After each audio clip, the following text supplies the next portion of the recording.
Majo John Madden. Fireworks have begun. Mexicans like their fireworks, and last night, Christmas Eve, there were a lot of fireworks. But the most disturbing ones were right here. That door right there, with all the garbage in front. 2 young guys live there. I've parked here on and off for several months. Sometimes I would park on the other side of the big paved road down there in the middle class neighborhood of Moctezuma Colonia, out just a few miles south of Xalapa. And that was really peaceful, but it's more peaceful down here in the poor person's barrio. More peaceful here. Kids run around free in this neighborhood.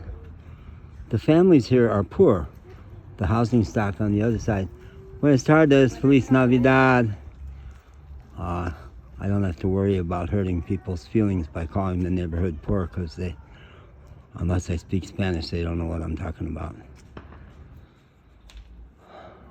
But from the beginning, and I can park here now. I came back here Thursday last week after 6 weeks in downtown Xalapa, very exciting, and several days in Cardell, where a romantic disaster unfolded there. And I came back here with a young woman having pretty well cleaned my clock.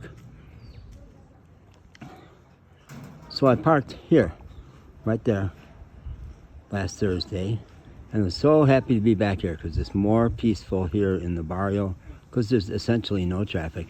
The Coca-Cola truck does back down to Wilbur's Tienda with the blue tarp down there. And I've always said that the great irony of the poor person's barrio is that the Consolidated Federal Electric Power Company offers a Wi-Fi to the community, but the strongest place to find it is right here in the Buenas tardes. Feliz Navidad. People are so sweet. Young lovers, families. It's mostly all families here. The only real exception is behind that door. 2 young guys who drink hard, stay up late, play their music loud, long into the night. And it's come home to me that they are widely considered the menace of the neighborhood.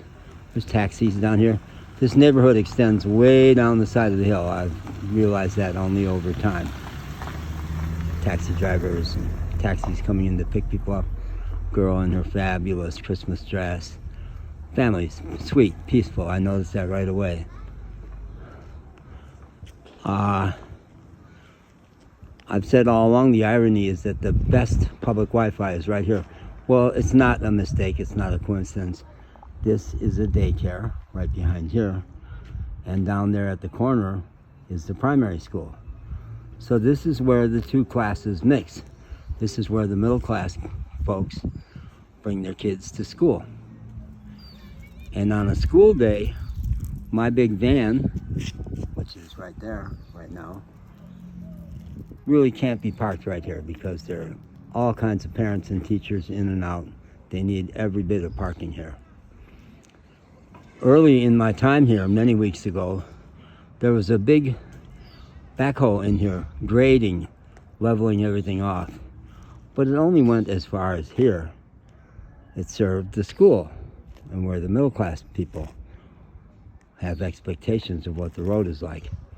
It did nothing to try to improve the grade down here, which gets amazing to me. Some guy has a big dump truck, works down there. They're houses, but they're small, tiny, concrete, whereas the houses on the other side are really quite lovely. Apartments mostly, but lovely.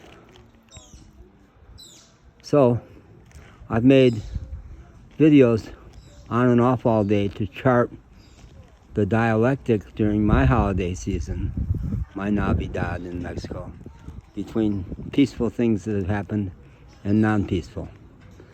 My Christmas Eve was pretty non-peaceful last night. Not only were there fireworks all over the neighborhood, but especially emanating from the 2 young guys who lived there, right behind my car, which was here. Early on, I said, Yeah, oh, I want to make one note. The Wi-Fi, young Oscar, who lives with his dad, Oscar, over there, pointed out to me today that there's a modem for the Wi-Fi right on this post right here, and it serves the schools. This is what provides Wi-Fi to the schools. So it's not just a happy accident that the poor people got the Wi-Fi. No, it's the middle class folks in the schools. So I was parked here last night many weeks ago when I was worried about these young guys who seemed pretty rough. One morning, one of them came over and asked for a cigarette because they had seen me smoking. So I gave them cigarettes, and I thought that had made us friends.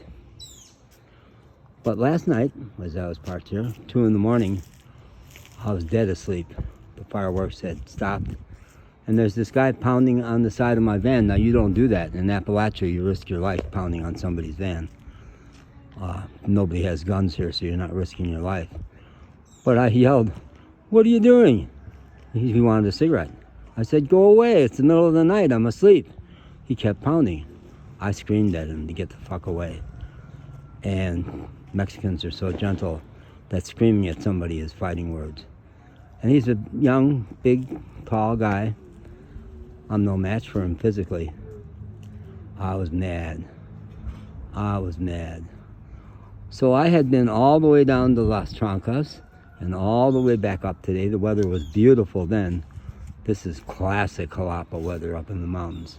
Starts beautiful, and now it's gotten quite cool and they're predicting rain. So when I got back up the hill to my car here, this young guy comes by and says, "How about a cigarette?" I said, "Are you the guy who was pounding on my van during the night?" "Yeah." Oh, this was in Spanish. Nobody here speaks English. "Yeah." I said, "I was asleep. I told you to go away and you didn't go away. You're no friend of mine. You get no cigarettes from me. Get away. Get away from me." So I'm sitting in my van here, and he hangs out over there and watches me. Quite malevolent. And finally he wanders in front of my van, which was pointed right here, and he does one of these. "I'm watching you. I'm watching you." And my most elegant response was to yell quite loudly, "Fuck you." So that cemented the difficulty between us. Now, right down here to the left side of my van, there's a really nice 40, 45-ish guy. Drives a taxi. He's off driving right now. And we've chatted a little bit. So he comes by and says, "How you doing today?"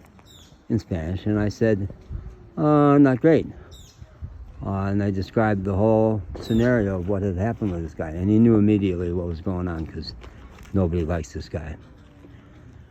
And I said, "I'm writing a WhatsApp message to my friend Rubio, who lives down that way, who has jumped my car before because my car the battery is dead and I couldn't move. And I felt very vulnerable spending another night right across from this guy's door."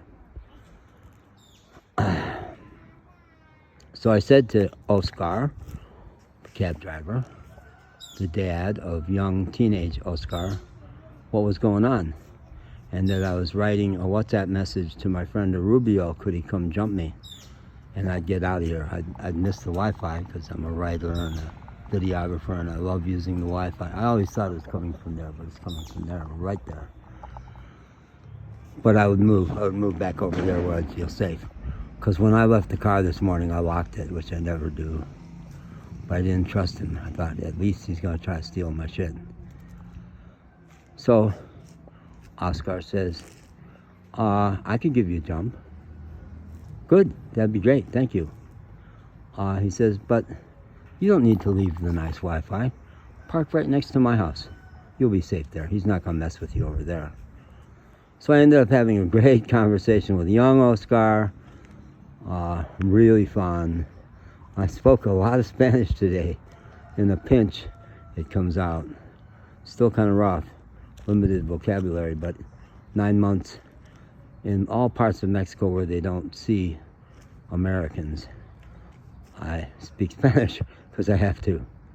So now I'm parked here, and they brought me tea and jumped the car, and I parked down here, and I feel a lot safer. Getting out of the car just now, even just to walk back there, I did not feel very safe, but he doesn't seem to be around, or maybe he's sleeping. But he won't fuck with me down here. But I did, in the middle of it, yeah, felt very threatened. So here we are, it's Christmas, and I think we're moving into another wave of peace. I've had my battery pack charging at Wilbur's Tienda down there. He doesn't close until 10. I have my headphones charging there right now. But really now I could charge stuff off of my cigarette lighter in the car also. Oh, I forgot that. Yeah, I sure can. I don't even have to use up the battery pack. I'm not going to show you the inside of my van. It's not for everybody, not for the faint of heart. I work hard to keep it neat, but... So, here we are, Feliz Navidad. I'm picturing a happy night here.